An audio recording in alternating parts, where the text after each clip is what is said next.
feminine. 10 toes never fold out to win, them boys were veterans. I need my hands. I just wanna Let's go,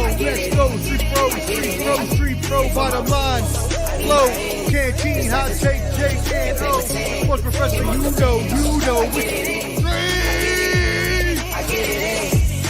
Street professor back again, it's game time. A la playa, no playtime, it's play guy. Cause we ain't talking about practice like AI.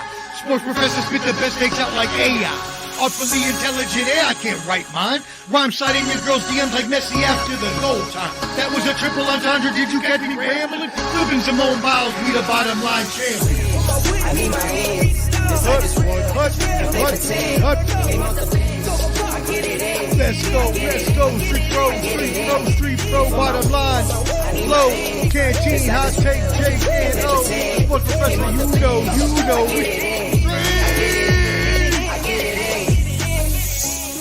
Yo, street professor, I'm back, baby, like I never left. Bottom line, flow, canteen, hot take, Jake and O. Street! Stop.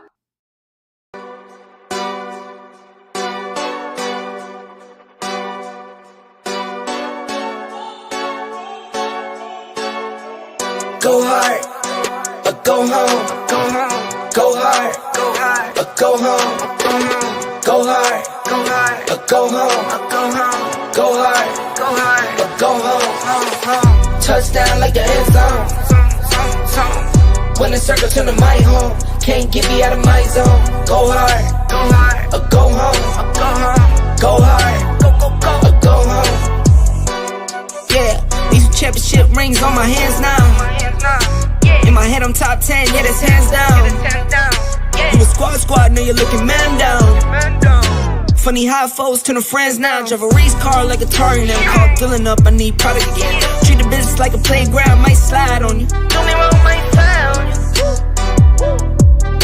Do a backflip, cause I'm mad rich. I'm the definition of what that is. Go hard, go home, go hard, go hard, go home. Go hard, go home, go hard, go home. Touchdown like the end zone. When the circle turn to my home, can't get me out of my zone. Go hard, go home, go hard, go home. I'm a warrior, I go back to back, then go back to back. If I top the top, then the double back, and I'm topping that. Yeah, I beat my own records. Yeah, I gotta get money fast. Same team, I'm centric. Never dull, this electric. When and put the Ricks on my toes. Me and bro, that's the give and go. Stay 100, end zone. Keep them coming. I know. I won't flub my wrist, no, I'm not dumb like that. I just wanna give my mama 100 racks. Go hard, go home. Go hard, go home. Go hard, go home. Go hard, go home. Touchdown like the end zone. When the circle turn to my home, can't get me out of my zone. Go hard, go home. Go hard, go home.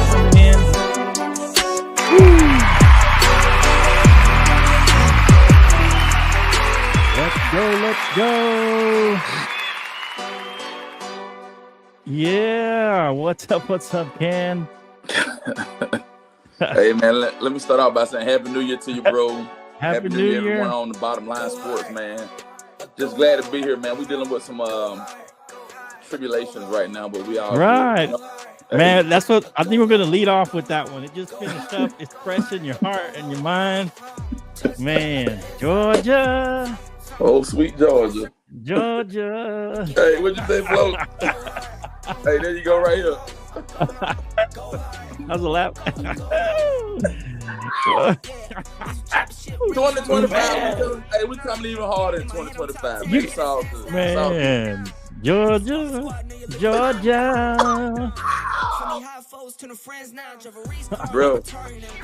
Woo. Man. Oh, man. I feel for you, man. I feel for you. Hey, the Bottom Line Sports Show, y'all follow us on all our platforms.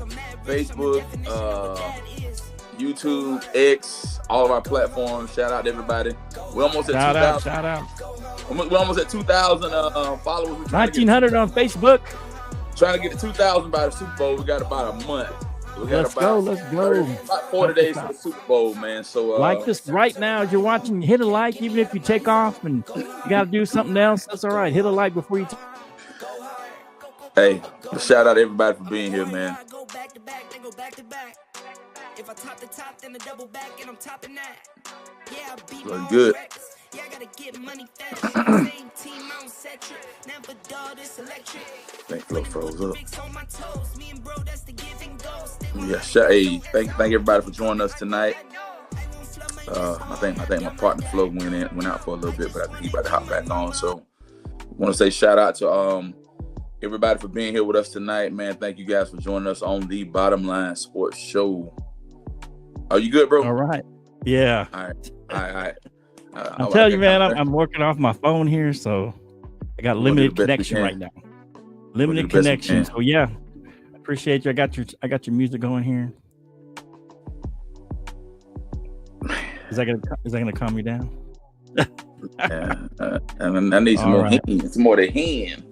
Oh man, let's go. So welcome to the show. We're gonna talk a little college football right now. Let's talk about what just happened just a few minutes ago. Notre Dame 23-10 over the Georgia Bulldogs. Canteen. When will you ever learn? You start talking, moving your mouth, flapping your gums still early. It's the canteen curse. And hey, you know your boy, he been cooking me all day. I know he gonna call me later on. J Dawes, if you're watching, you can call me, you can text me. We still brothers, we still friends. We still gonna be Madison's finest, man. But he gonna cook you. I kind of jumped out there, man. Here, let me hit the numbers and stuff first, and I'll kind of hit the numbers and then give us your thought. Man, 23-10, man. Leonard, the quarterback from Notre Dame, 15 for 24, 90 yards, passing 1 touchdown. He was actually rushing for 14 carries, 80 yards. Faison, their receiver, 4 receptions, 46 yards. Man, Stockton didn't have a bad game, but he went 20 for 32, threw for 234 yards, 1 touchdown. And Etienne, 11 carries, 38 yards. And Smith, our receiver, went 1 reception, 67 yards. It just feels like you couldn't punch it in, you know. Man, I think the biggest problem with Georgia, man, I can't blame it on the events that happened. Hey, man, and before we go any further, man, my thoughts and prayers are with everyone and their families and all the stuff that ended up happening down in New Orleans. So we're going to, keep them in my thoughts and our prayers or what have you.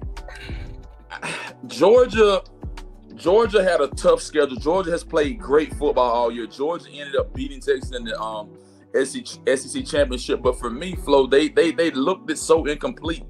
And to be honest, I would gamble more with a Carson Beck than I would gamble with a Gunnar Stockton.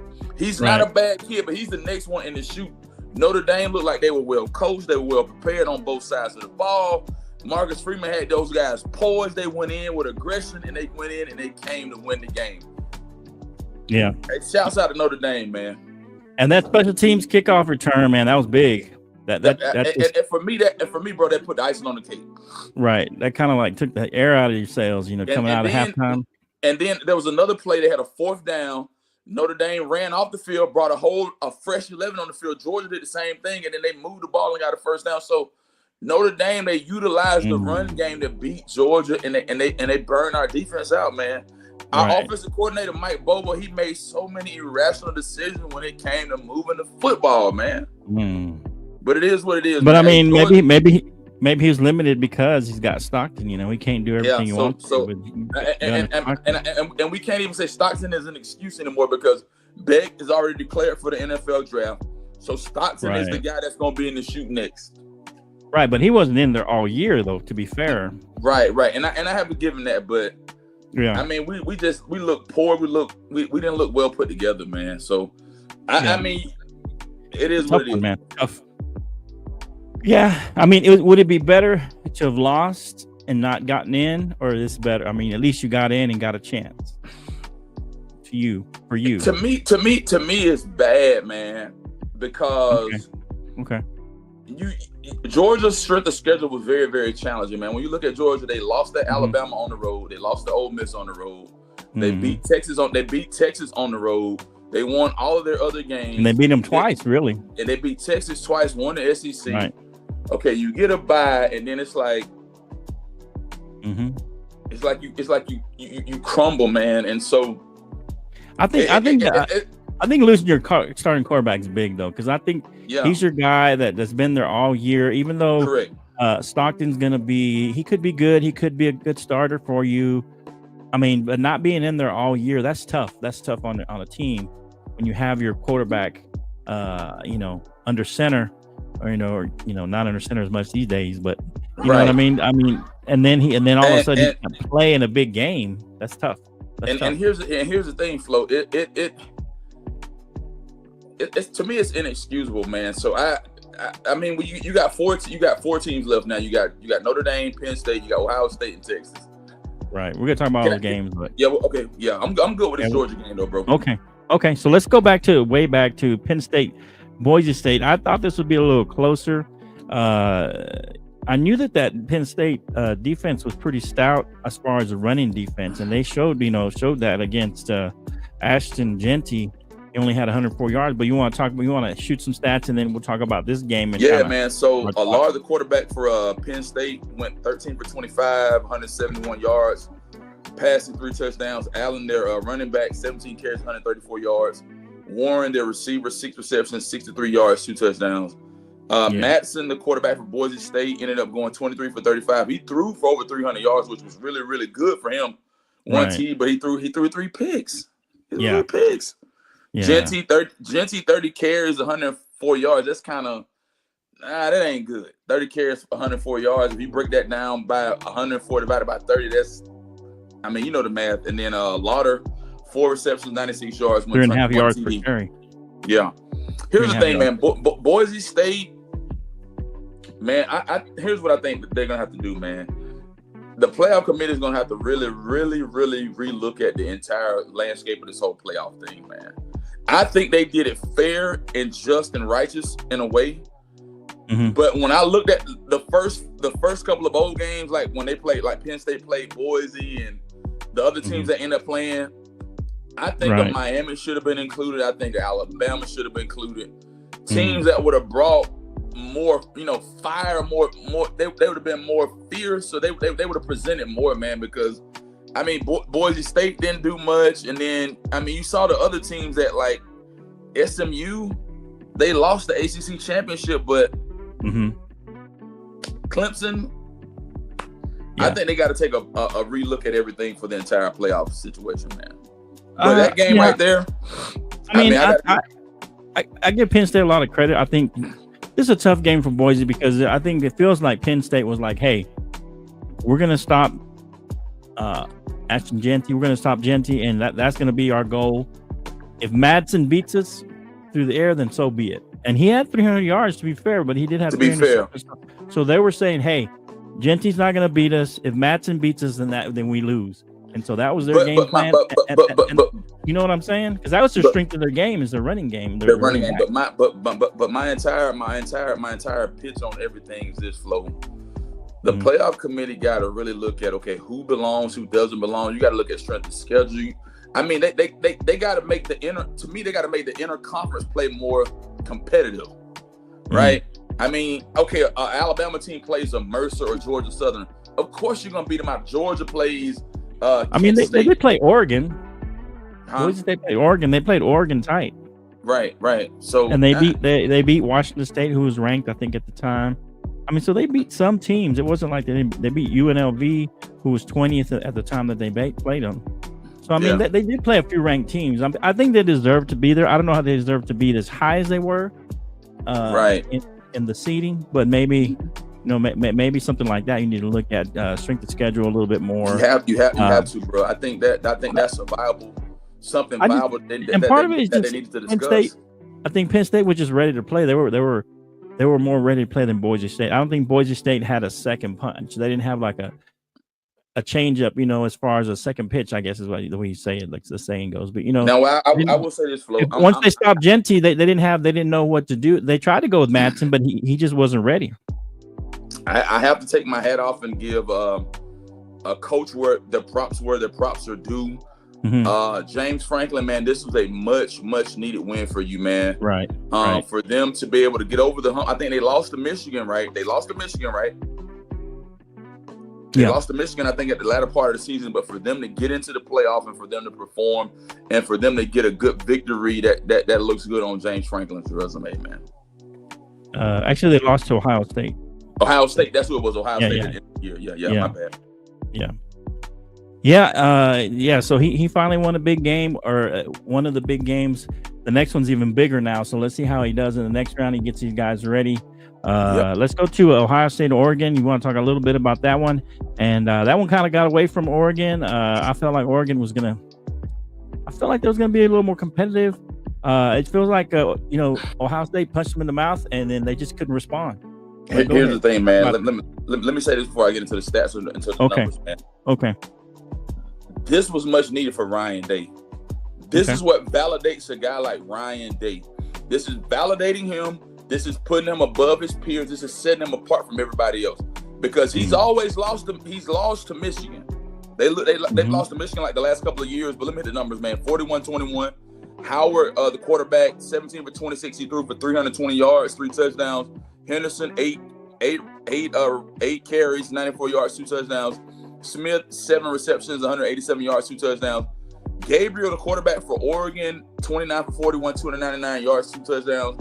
James, their running back, 7 carries, 14 yards, which is, But Holden, 7 receptions, 116 yards, 2 TDs, man. When I watched this game,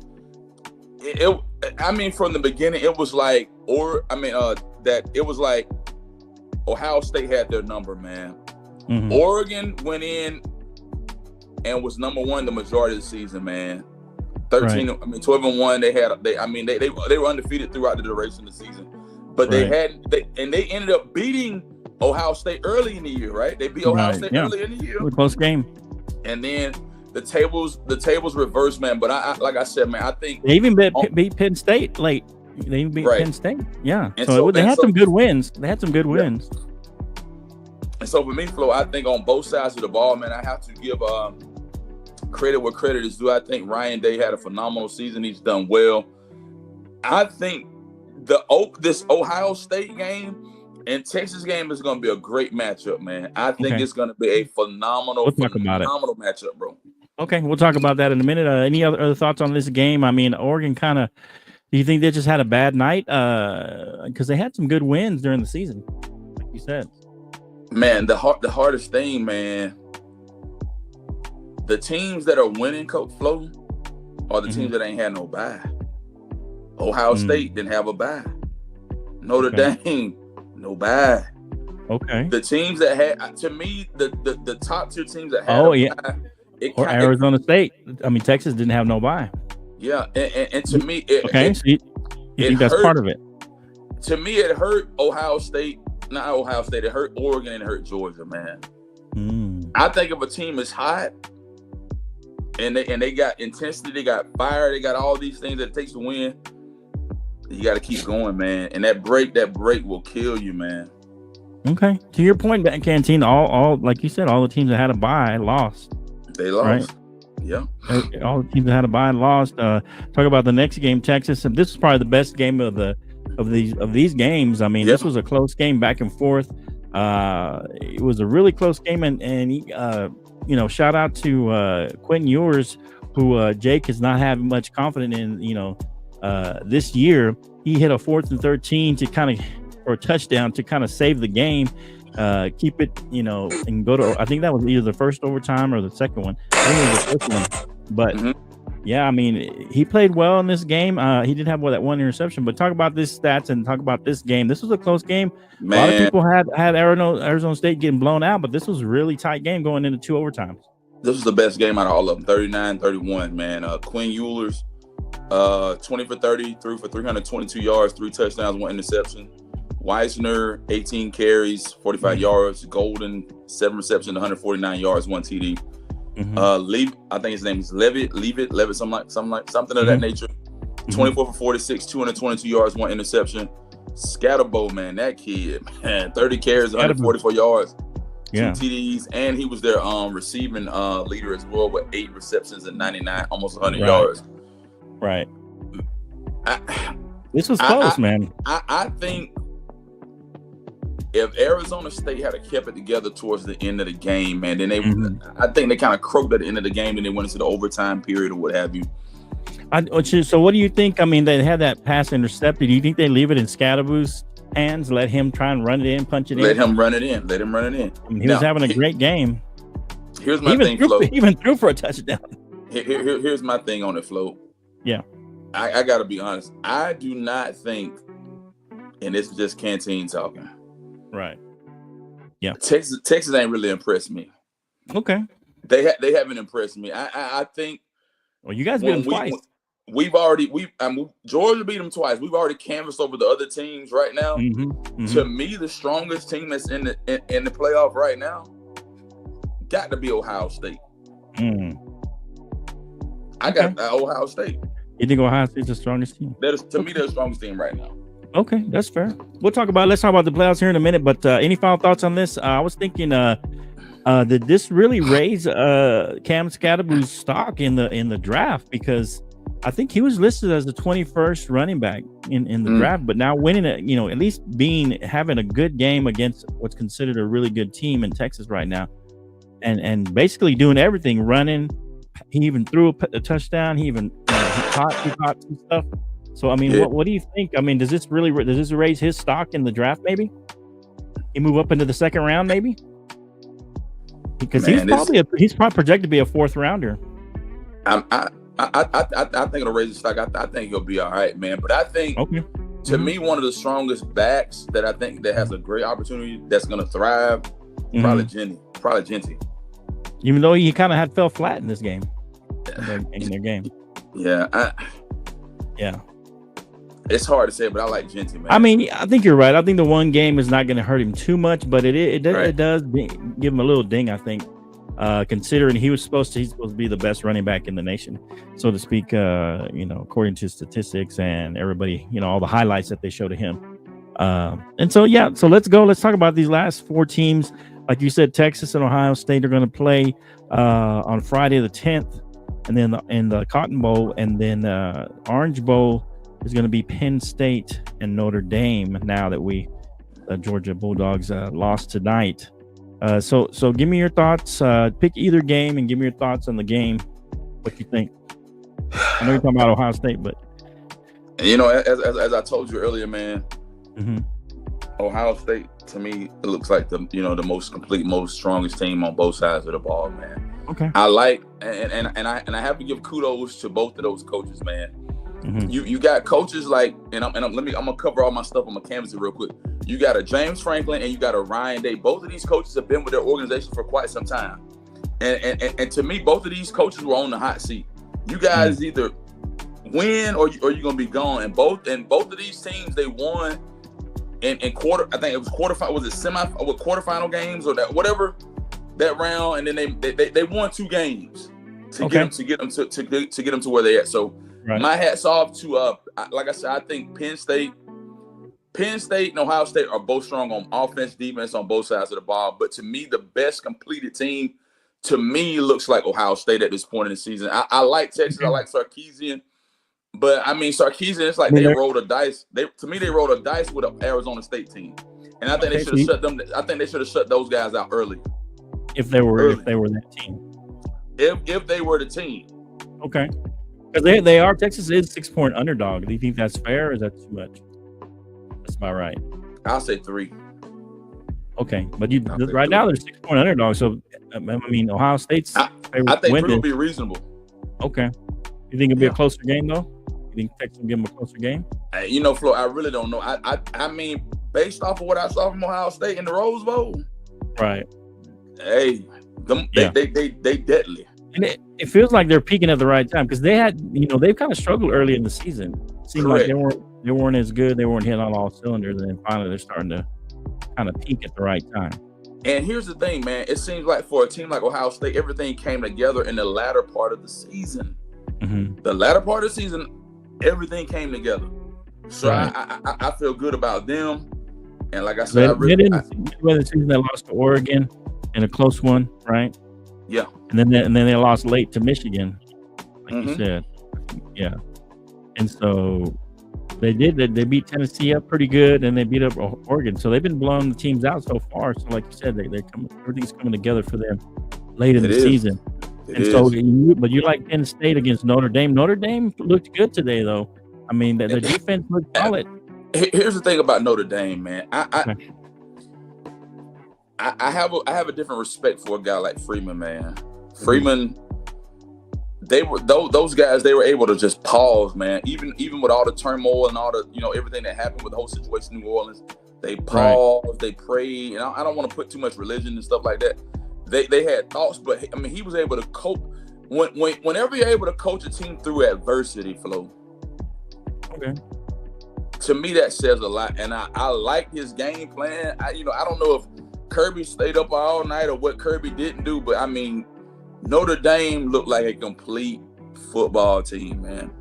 But here's another question: where does Notre Dame fit in all of this? Because when it comes to football, Notre Dame is kind of independent. Right. When it comes to basketball, Notre Dame belongs to the ACC. Right. I think if Notre Dame makes it to the championship, I think that's going to raise a lot of questions about, okay, everybody else is in conferences and they're defined by who they play and stuff like that. To me, I think it's going to raise some eyebrows. All the big teams had to play conference championships. Correct. Right. Correct. Mm-hmm. Okay. So you think they should be forced to be in a conference? I mean, they have to. They have to. I mean, who is their competition? They play like Army, Navy, and different teams of that nature. And I mean, I think they played a couple of good teams though. Who'd they play? They played A&M early in the season. The A&M's a solid team. Yeah. Louisville. They played Louisville. They did play Army and Navy, but Army and Navy, to be fair, are pretty good this year. Army and Navy had a good team. They had both of those teams were actually pretty good. And then they played USC. And then a lot of times sometimes they'll put Michigan on the schedule. Mm-hmm. Put some Big Ten teams so on there. I think a lot, if they end up making it to the championship, I don't think they'd be able to force them just because of the name they have, but you feel like they should go into ACC or where do they fit? It's kind of hard because they're like, to me, I'm not saying they're cornballs, but they're like kind of odd. I mean, when you look at football, Flo, you look at the South, you got Texas, Alabama, Georgia, South Carolina, LSU. They kind of fit in with the Big Ten in that area because they're up there in so I Ann think Arbor. Like with Ohio State, as far as regional, Michigan, they would fit in that type of bubble. Right.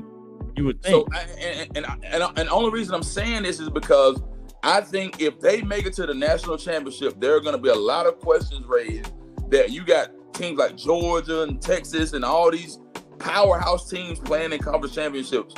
Well, how does this team skip a conference championship and then they end up, winning so many games? But then here's their validation.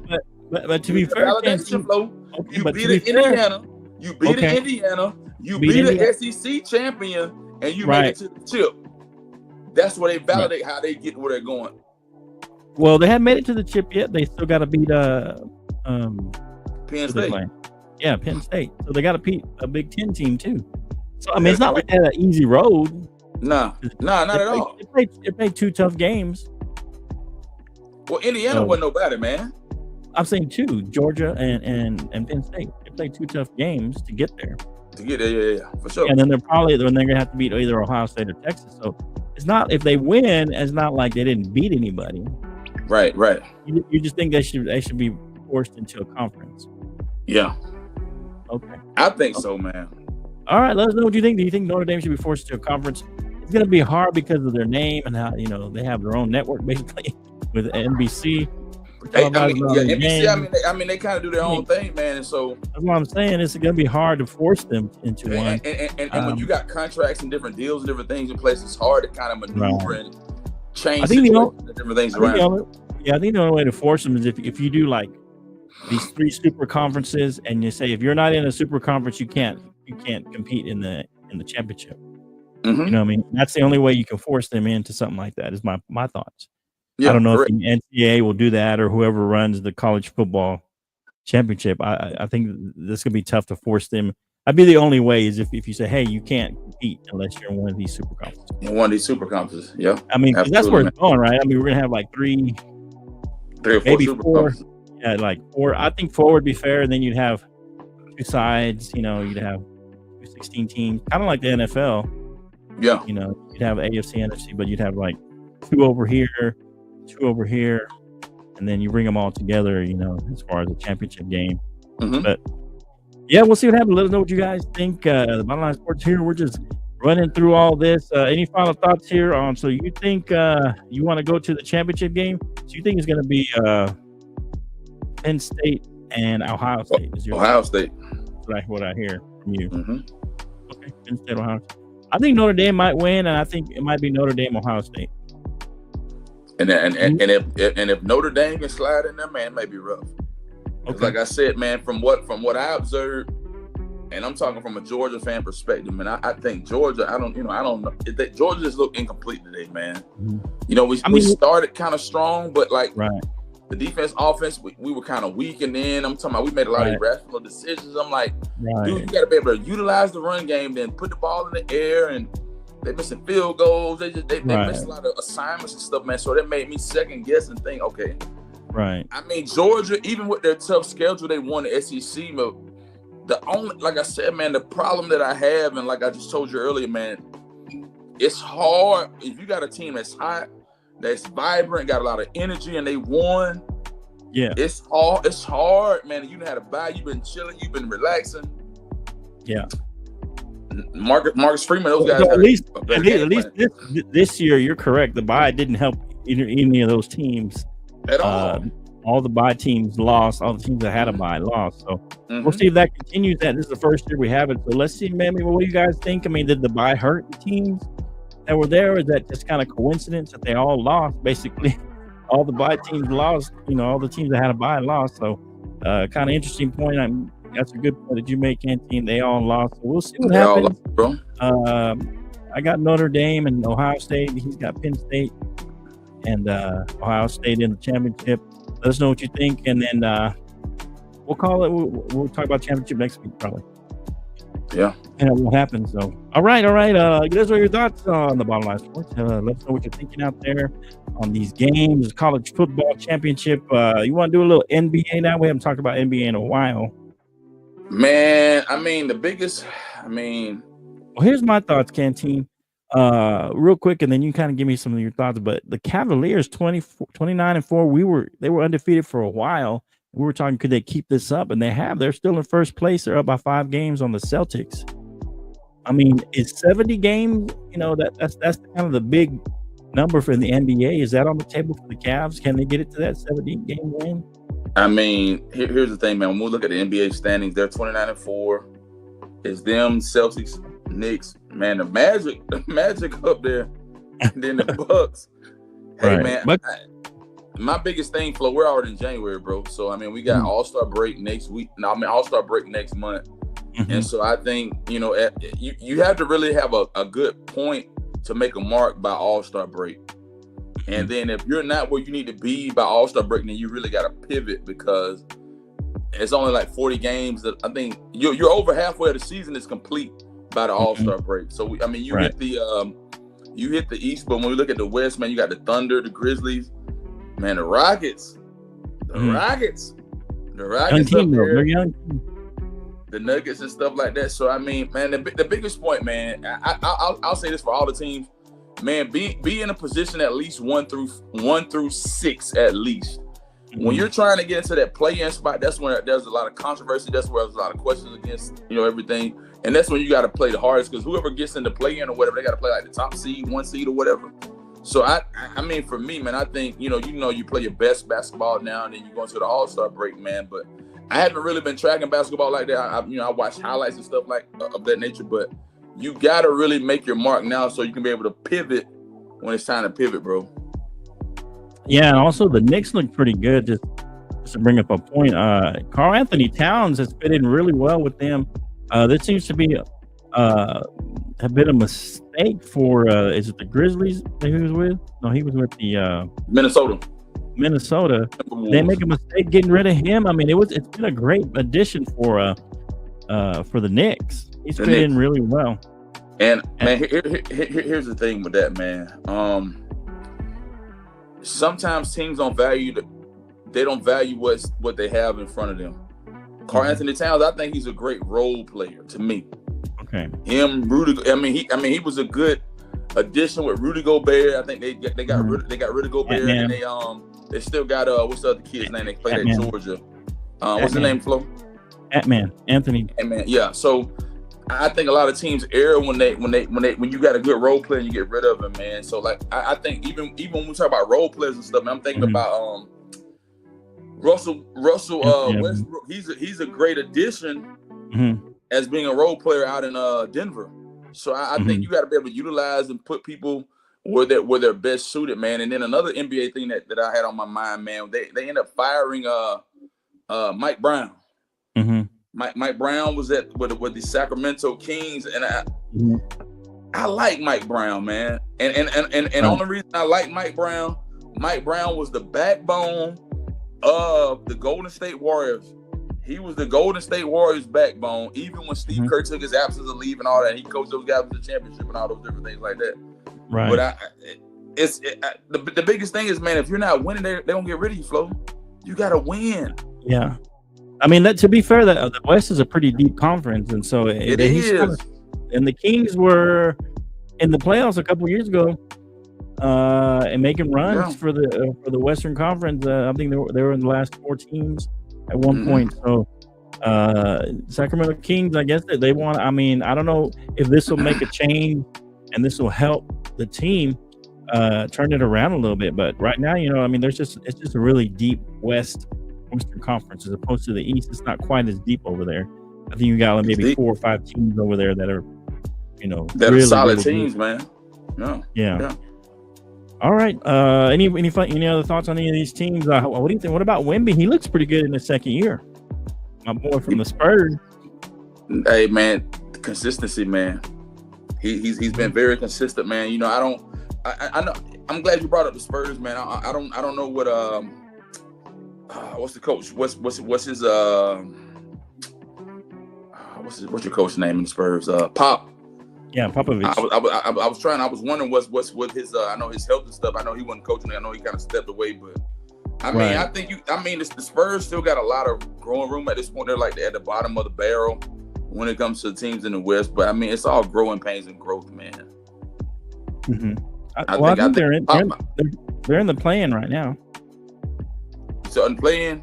I think they're in the play. I mean, they would be if it finished right now, but Wemby's got 25 points. Oh yeah, they're number 9. They're number 9. You're right. They're number 9. 4 assists. They're right there for the play-in. So it just depends how the second half rolls out. I mean, he's doing pretty well. He's had a couple games where he's had a quadruple double. With the assists and the rebounds and the blocks. I'm not sure. Let's see. I don't know what he's averaging in blocks. I don't have the stats right here, but he was averaging quite a few blocks per game. I think he leads the league right now in blocks. So he's done really well. Things are looking good. They just need to build around him. It's been really tough without their coach. But Chris Paul, I think he's added another element to that. Man, Chris Paul is a servant leader, man. Everywhere that Chris Paul has ever played, man, he fits the role and he fits well with whatever organization, and he knows his roles and responsibilities, and he measures well. And he's able to bring balance to the team and the organization. Okay. A guy like Paul. Yeah, so they're number 9. Hopefully, my Spurs can make the play-in, man. For us, that'd be something huge. At least get in the playoffs. If we can get in the playoffs, even if I was playing. I mean, you're doing better than. I mean, you're above the Warriors and the Suns at this point. So I mean, and what about you? Want to talk about the Suns? They were up at the top at the beginning of the season. They look good. Now they're almost out. I mean, your thoughts? Can they turn it around after the coming into the second half of the season? The Suns, I'm telling you, Flo, like right now, we're January 2nd. We got about 40, 50 days to All-Star break.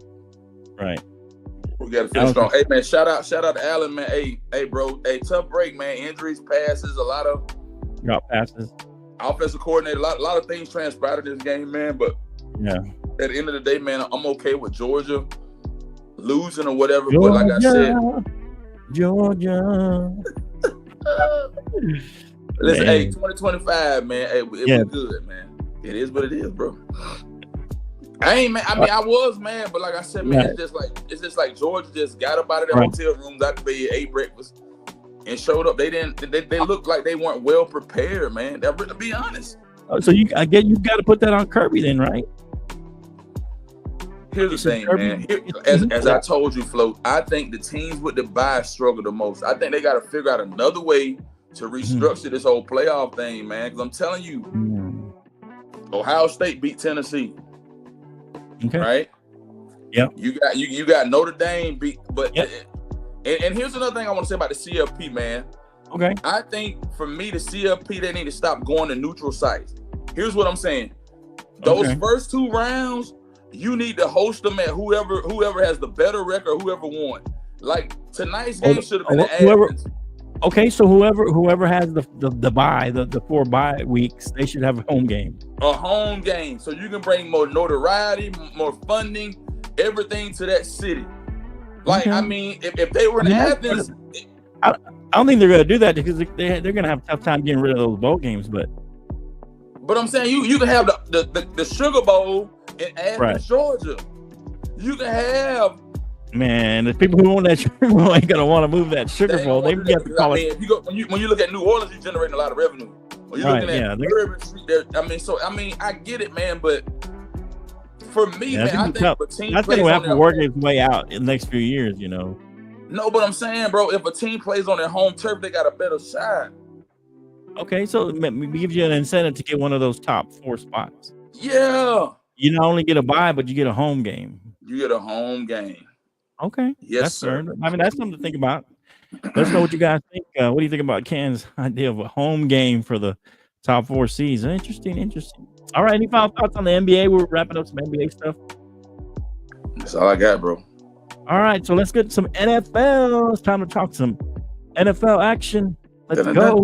Get into the planet. Yeah, we always do here on the Bottom Line Sports on our weekly show. We hit Sunday night and Monday Night Football. Man, another painful game for the Georgia boy. Atlanta Falcons and the Washington Commanders.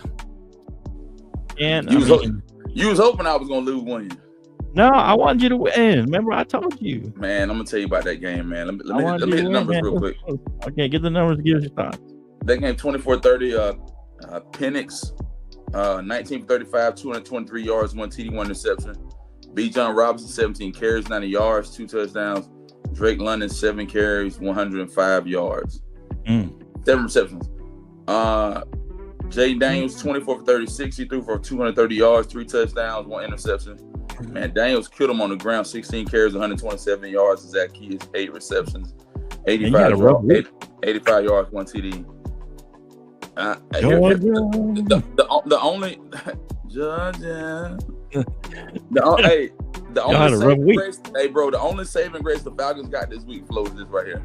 The Falcons got to beat the Carolina Panthers, and the New Orleans Saints got to beat Tampa for the Falcons to get in the wild card.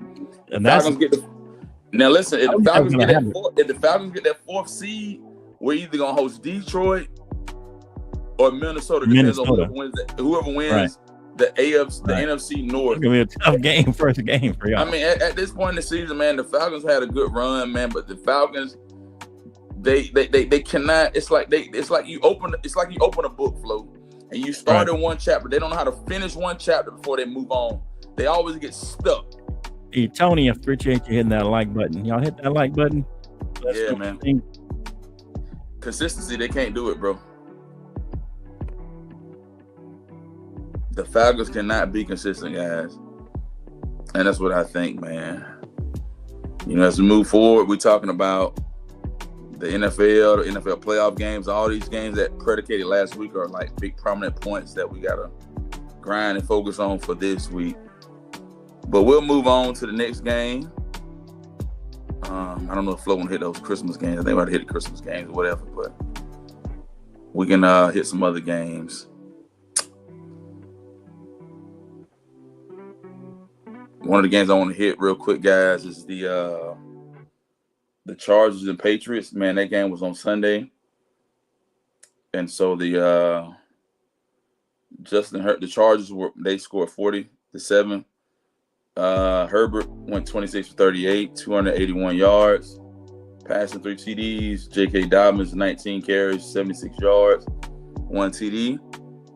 And McConkey, 8 receptions, 94 yards, 2 TDs. Drake May, 12 for 21, 12 for 22, 117 yards, 1 TD. Gibson, 12 carries, 63 yards. And then Douglas, 4 receptions, 46 yards, 1 TD. At this point in the season, I think that the LA Chargers have solidified a playoff spot. Depends on what the LA Chargers are going to do, how they're going to advance, or whatever they're going to do to succeed at the next level, man. So we'll see. We'll see with those guys, man. All right. The next game, guys, we're going to hit is the Broncos Bengals. This game was on Saturday night. And so the Broncos came up short against the Bengals. 24-30. 24-30, fellas. Ladies and gentlemen. Jay, I wish you was here on the show with us tonight, man, so we could really, talk turkey or what have you. But Bo Nix ended up going 24 for 31, threw for 219 yards, 3 TDs, 1 interception. McLaughlin, 10 carries, 69 yards. Mims Jr., 8 receptions, 103 yards, 2 touchdowns. Joe Burrow, Joe Shiesty. Joe Shiesty still in the MVP runnings or what have you, man. Here's my hope and prayer, man. If the tables and everything runs right like I wanted to run, man, I'm hoping that Joe Shiesty, their team ends up making the playoffs so he could be, being viable for the MVP runnings, man. Because at this point in the season, everyone, you got Josh Allen and you got Lamar Jackson. They're the most popular guys at this point in the season when it comes to the MVP race. We got Burrow, who went 39 for 49, 412 yards, 3 touchdowns. Brown, 20 carries, 67 yards. T. Higgins, 11 receptions, 131 yards, 3 TDs. The Bengals are dangerous. If the Bengals can finish strong and some other dominoes happen throughout the rest of the season, I feel as if the Bengals can get into the playoffs. Hit Cardinals and Rams.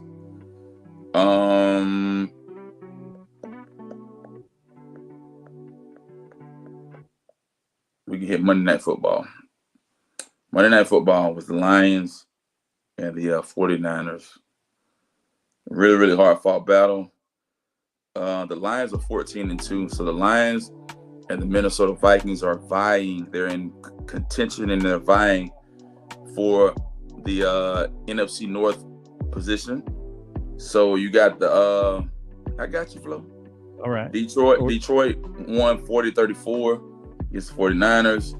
Goff ended up going 26-34, 303 yards, 3 touchdowns. Gibbs, 18 carries, 117 yards, 1 TD. And Williams, 5 receptions, 77 yards, 1 TD. Brock Purdy, 27 for 35. This kid threw for 370-something yards, man. 3 TDs, 2 interceptions. Arendo, 9 carries, 34 yards. And Persall, 8 receptions, 141 yards, 101 TD. Here's the thing, man. Brock Purdy's about to get a big payday. I think what they're going to end up doing is restructuring a lot of the guys' deals out in San Fran, make a lot of strategic moves. I mean, he threw some bad picks, though. Doesn't this drop his stock a little? Keeps throwing some bad picks the last few games. Here's the thing. I think that they're $40 million a year, at least $40 million a year for a guy like Purdy. Wow. For me, Detroit, Goff is still good, but everybody keeps talking about it. Everyone keeps speaking about that pumpkin and Sam Darnold, man. But Darnold's that guy. He's that guy, bro. Well, this year. Yeah, but does this kind of expose it? Remember, I told you they had a lot of injuries on defense, and they got lit up. They've been getting lit up quite a bit on defense. This is not a good sign going into the playoffs. Here's the real question. Here's the real question. Okay. Who do you trust more in Minnesota? Do you trust Darnold, or you want to keep McCarthy? Now, you want to keep a guy in Darnold, you ain't really got to pay him much. You trade off a guy like McCarthy, bring us. You're gonna have to pay him a lot more than paying him now. I mean, I say you keep Donald and you just franchise tag him, keep him for one more year, and then if if he has another year like he did, maybe you give him an extension, and then think about trading McCarthy. I think you hang on to JJ at this point. He was your future, and he may still be your future. And I think see what happens this year, and then if he takes you to the Super Bowl or takes you to the NFC Championship, I franchise tag Darnold. He'll get $42 million. Mm-hmm. He'll get another year to prove himself that he can do this again. Because this is just one year, so I don't think he's proved anything yet. I think if he can do this into next season, I think that then that's when you say, hey, maybe this can be something that he can carry for another couple of years. Yeah. Okay. So I was going to ask you about the Falcons. I said, do you think they put in Penix too late? Do you think they should have put him in sooner? Maybe about a month earlier, man. Okay. And I think he would have had more time to develop with the other players, have a good rapport, bond with those guys. Mm-hmm. And I think that would have put us in a better position to thrive and succeed, man. I'm not saying he didn't do horrible, but I mean, they need a lot of work, man. A lot of work in Atlanta. Okay. So let's go to these Saturday games. Of course, the Ravens should beat the Browns, so it looks like that. Was the NFC North is pretty much, or AFC North? Yeah, all AFC North on Saturday. It's pretty much locked in. I mean, unless the Ravens just have they did lose to the Browns earlier this year. So, but I don't see them losing to them this time again. So they'll probably lock up that division. But then the Bengals and the Bengals need trying to stay in playoff contention against the Steelers, and the Steelers have been on a 3-game losing streak, but they played pretty tough teams in Philly, the Ravens, and then of course the Chiefs. And so all those teams, some of the top teams right now that everybody considers the top teams in the NFL. So, what do you think? Is this a must-win for the Steelers? They're not going to get out of the playoffs by losing, but what do you think? What are your thoughts on this Steelers matchup Saturday? Man, for me, Steelers are 10-6. The Steelers. Right now the division is already solidified by the with Ravens. Even if the Ravens lose, the Ravens will still win the division, right? I think so, man. So I think for the Steelers, they own the tiebreaker. I think tiebreaker, man. So I think the Ravens. I think the Steelers should just go in, play good ball. I think the Steelers will win. They're playing at home, so I think that Russell Wilson, Najee Harris, Pickens, all those guys have a good game plan. I think that Tomlin will have something good prepared for those guys on both sides of the ball. But here's the big question, Flo. Mm-hmm. Right. What will the Steelers do beyond the wild card round, man? And I think there are a lot of voices, a lot of raising questions up in the organization. To be honest, I think they can beat the Texans. Oh yeah. They'll host the Texans. Oh, they gotta go. No, they gotta go to the Texans. Yeah, but I'm saying I think they can beat the Texans. The Texans haven't played that well going, at the end of the season either. So I think they have a chance to beat them. So for me, like as you just said, the Texans are the weakest team in the AFC. Right. As far as when we look at playoff contention. Right. So I think the Steelers will be all right. I think the Steelers will win this game against the Bengals in a close one. I'll probably go 27-24. And that would knock out the Bengals. And Bengals gone. The Bengals got to win. The Bengals got to have a few other dominoes to fall into their favor. Well, they got to have the Broncos lose and the Dolphins lose. Yeah. So for them, but they got to win first. Yeah. So Miami will know when their game comes up, because they'll know if the Bengals lost, they know they got a chance to get in. Well, the Miami, as long as they win, they just got to wait for the Broncos and the Chiefs. The Broncos game, right? The Broncos Chiefs game. Because, and good news for Jake's Broncos is the fact that none of the starters, none of the star players are going to play for the Chiefs, so they got to play a lot of backups. So this should be a win for the Broncos, considering Mahomes won't be in there, Kelsey won't be in there, Chris Jones, a couple of the defensive backs, McDuffie and some other ones. There's a lot of their stars aren't going to play. I don't think Hopkins is going to play.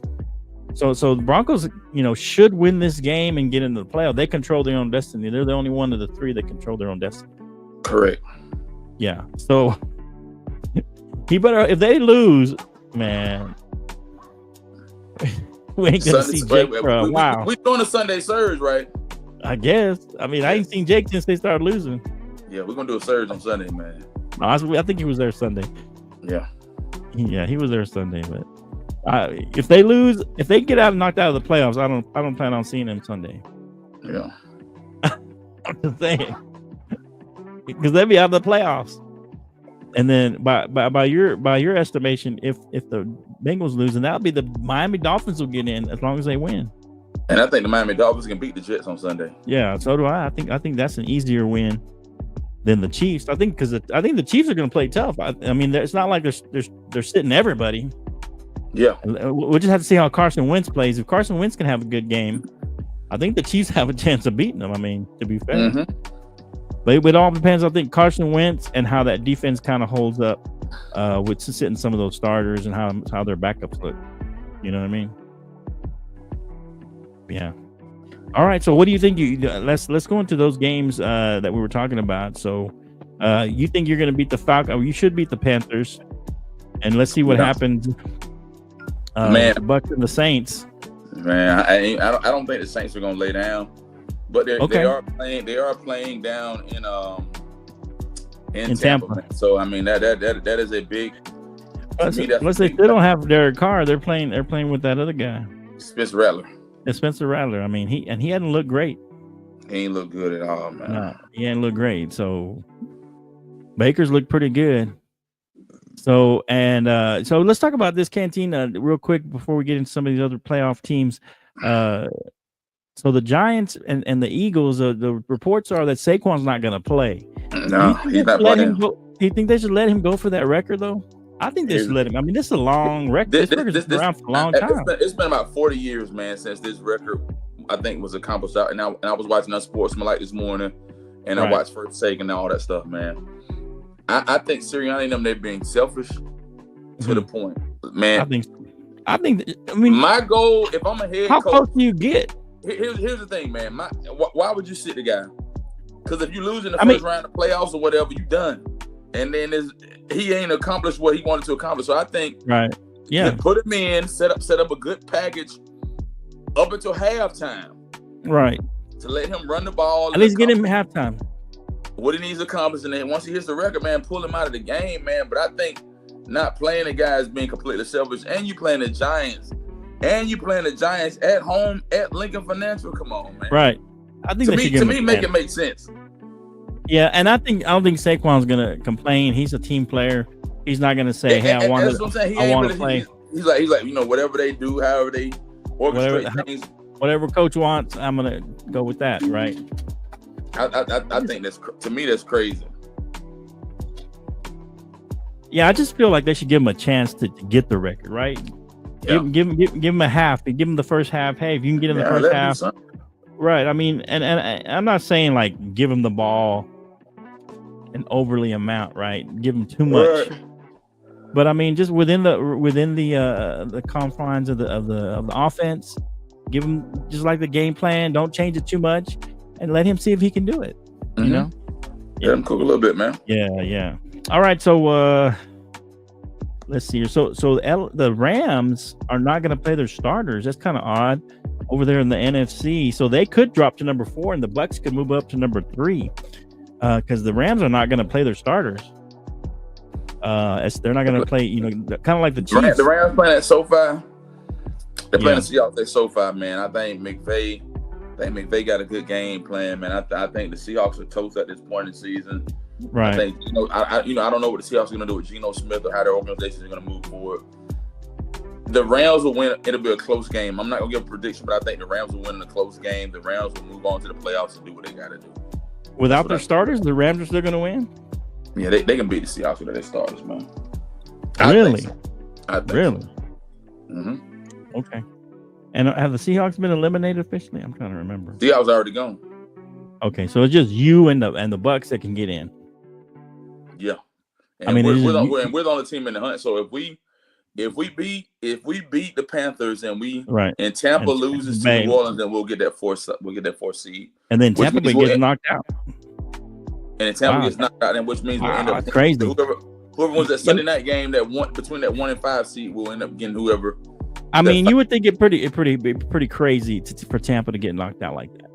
by the Saints. So I mean, crazier things have happened, but that for me, it doesn't look good for your Falcons, considering you lost last week. That was a tough one. If you could have won last week, then I think it would be a little. You definitely would have a chance, because as long as you guys win your game, they're going to tie, and you got the tiebreaker. So I think losing that Washington game really hurt y'all. Really bad. I'm telling you, like, and as I go back and recollect, man, we had that game in our hands, but I'm just saying it was just poor. It was poor coaching at the end, and like I said, Raheem Morris made a lot of irrational decisions at the end of the game, man. Right. Yeah. Yeah, it was tough. It was tough. I mean, do you think his job's on the line now just because of that? Nah, man. I mean, Raheem Morris has done well, man. Okay. He's done well. So I can't. They're not gonna blackball him, man. I mean, it's just how they just choked at the end, bro. Yeah, and typically we, this game coming up between the Vikings and the Lions, we don't want to talk. I guess unless you want to talk a little bit about it, we can. We usually talk about it on Sunday, but that's the big game of the weekend: the Vikings and the Lions going. That's to Sunday night. Detroit. So well, nah. You know what I'm talking about? That's right. Well, because we'll forecast it on Sunday night when we do the surge. Right. So right now, I mean, that's the game of the week 18, because you got either go first place or fifth place. You got two 14-2 teams. The winner gets first place, and the winner gets the first seed, right? The winner gets the first seed.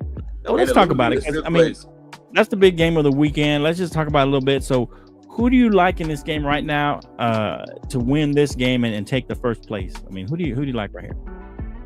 Man, to be honest, I like Minnesota. Okay.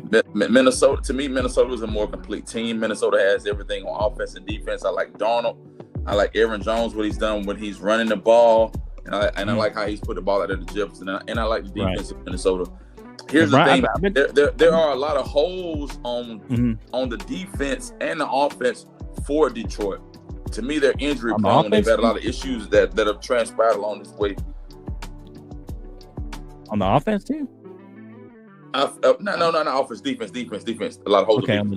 Okay. Here's the thing. I think it'll be a close game because both of those are dome teams. They ain't playing no elements. They're not outside. It's gonna be tight across the board, man. But I like Minnesota. I like Minnesota better. You like Minnesota?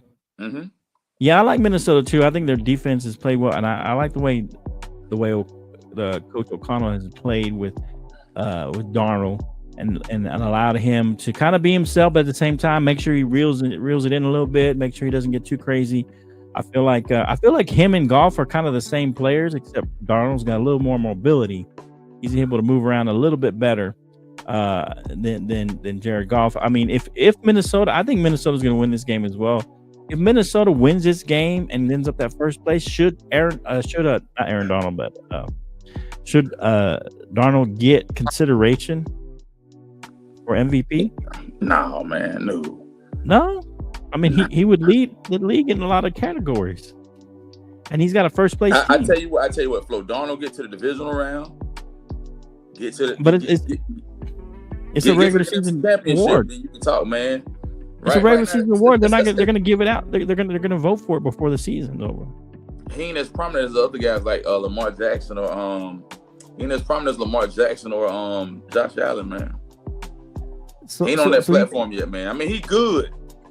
But Sam Darnold didn't get any consideration? No, sir. To me, not to me. Really? Mm-mm.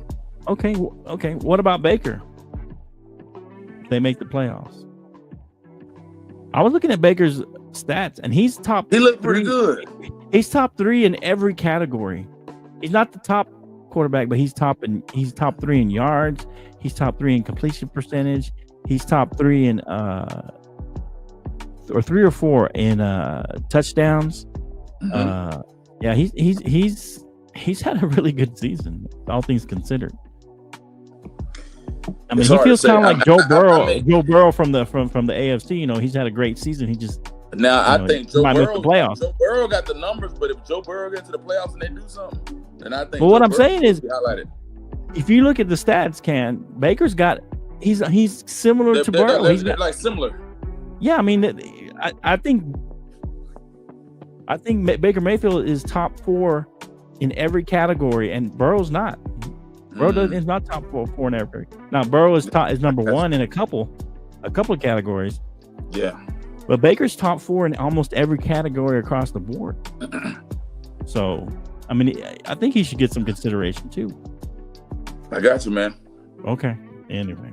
All right. Let us know what you guys think. Any final thoughts on the games you want to discuss before we wrap it up? No, we good, man. We get most of the games for Sunday, especially like the bigger games on Sunday. I think we're good with that. Mm-hmm.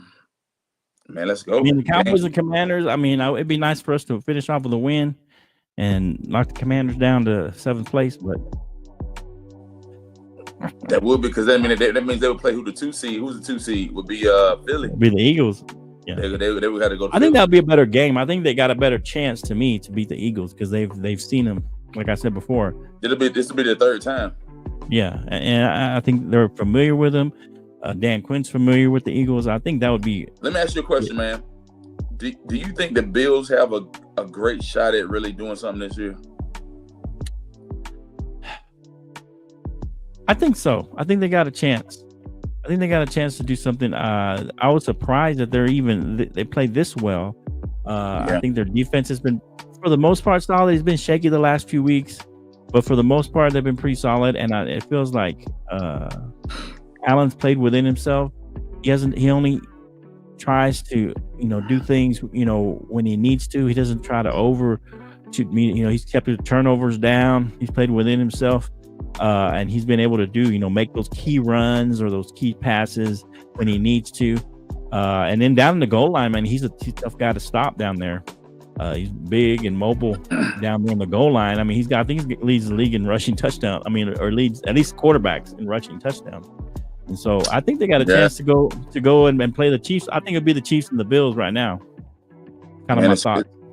Man, it's crazy, man. I mean, we got the rest of this week, and then like next weekend we're going to the wild card weekend. We got 2 wild card games on Saturday, right? 3 on Sunday, and then 1 on Monday, man. So we got a big weekend of football, man. But I'm so hoping the Chiefs win, though. That'd be so funny. That'd be so funny, man, to me. But the Broncos are probably going to beat them. They're playing all the backups. I see the Broncos winning that, but it'd be funny if they won. Yes, sir. Any final thoughts, man? Nah, I'm good, man. I'm good, bro. All right, man. Appreciate everybody out there tuning in for episode 150 of the Bottom Line Sports. The first one of 2025. First episode of 2025. Let me turn this down just a hair. Appreciate all you guys who commented, joined the show, watch it on the repeat. Had a little technical difficulties on my end, but that's the way it is. Maybe having these technical difficulties for a while. Running off my cell phone now, so we'll see. We'll be ready to run. We'll be ready to run. We're missing the Sports Professor. Shout out to Sports Professor over there on Ball and Buds. Go check him out. And Hot Take Jake, he has a podcast over on YouTube called the Final Say Podcast over there with his 2 buddies over there. So go check them out.